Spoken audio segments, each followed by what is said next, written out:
Hi, எல்லோரும் எப்படி இருக்கீங்க? நான் ரொம்ப நல்லா இருக்கேன். நம்ம கடந்த 2 வீடியோவில் லேடிஸ் தங்களோட உடம்பை எப்படி கேர் பண்ணிக்கிறது அப்படின்றத பற்றி ஒரு 2 வீடியோவில் சொல்லியிருந்தோம். 3வதாக இன்றைக்கி எப்படி நம்மளுடைய உணவு முறைகளில் மாற்றம் கொண்டு வரணும் அப்படின்றத பற்றி தான் பேச போகிறோம்.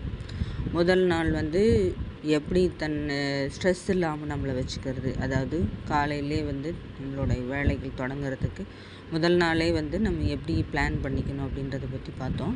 2வது நாள் ஒரு 1/4 மணி நேரம் நம்ம உடம்புக்கு கேர் எடுத்துட்டோன்னா உடம்பு பிரிஸ்காக இருக்கும் அப்படின்றத பற்றி பார்த்தோம். 3வதாக பார்த்திங்கன்னா உணவு முறைகளில் மாற்றம் வேணும் நமக்கு. அதாவது நம்ம 3 வேளையுமே பார்த்திங்கன்னா அரிசி சாப்பாடே சாப்பிடும்போது உடம்புல கார்போஹைட்ரேட் அதிகமாகுது. அதனால் என்ன ஆகுது, உடம்பு அதிகமாக எடை போடுது. அதனால் நம்ம ஒரு வேளை சாப்பிட்ற சாப்பாடுலையாவது நம்ம சிறுதானியத்தை சேர்த்துக்கணும். அதாவது தெனை, சாமை, கம்பு, கேழ்வரகு இந்த மாதிரி தானியங்கள், சிறுதானியங்களை ஒரு வேளையாவது நம்மளால் சேர்த்துக்கிட்டோம் அப்படின்னா ஓரளவுக்காவது நம்மளுடைய வெயிட்டை குறைக்கிறதுக்கு அது ஓரளவுக்கு ஹெல்ப்ஃபுல்லாக இருக்கும்.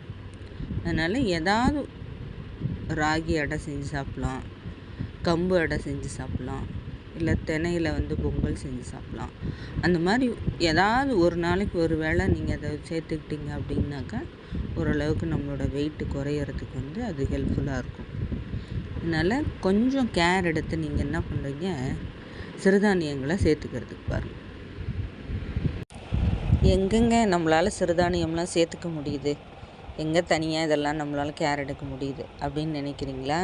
அட்லீஸ்ட் இந்த கவுனி அரிசி விற்கிது பார்த்திங்களா, அதை வாங்கி நல்லா கழுவி வெயிலில் காய வச்சுருங்க. காய வச்சுட்டு அதை நல்லா மிக்சியில் போட்டு நல்லா நைஸாக ஃபைன் பவுடராக பொடி பண்ணி வச்சுக்கோங்க. அதை ஒரு 2 ஸ்பூன் 3 ஸ்பூன் போட்டு நல்லா பெரிய டம்ளர் ஓரளவுக்கு கஞ்சி வச்சு குடித்தோம் அப்படின்னா அதிலே மிளகு கூட போட்டுக்கலாம். எப்படி அதை இதுவாக குடிக்கிறதுனா மிளகு லைட்டாக உப்பு போட்டு குடிச்சிங்க, நல்லா டேஸ்ட்டாக இருக்கும். ஒரு வேளை அது மாதிரி சாப்பிட்டு பாருங்கள், எப்படி ரிசல்ட் இருக்குன்றதை கமெண்ட் பாக்ஸில் கமெண்ட் பண்ணுங்கள். தேங்க்ஸ் ஃபார் வாட்சிங்.